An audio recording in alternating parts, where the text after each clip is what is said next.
এই আল্লাহু আকবারের ধ্বনিতে আন্দোলিত হবে, মুখরিত হবে, রনিত হবে, ধ্বনিত হবে গোটা বিশ্ব ইনশাআল্লাহ। সময় আর বেশি দূরে নয়। হাদিস শরীফের ভিতরে আসছে ইমাম মাহাদির আবির্ভাব ঘটবে।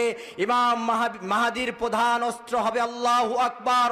তুরস্কের ইস্তাম্বুল শহরে আল্লাহু আকবরের ধ্বনির মাধ্যমে বিশাল বড় বড় বাউন্ডারি খসে খসে পড়বে।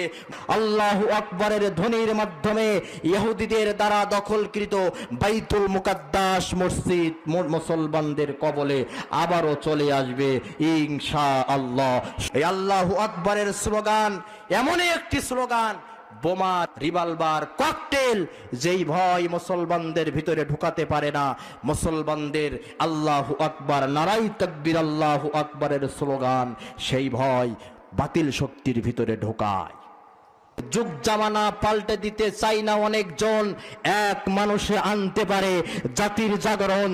তসলিম আমি সংগ্রামে, আমি চির রণবীর। আল্লাহ ছাড়া কাউকে মানি না, আল্লাহ ছাড়া কাউকে ডরাই না। লিল্লাহে তাকবীর।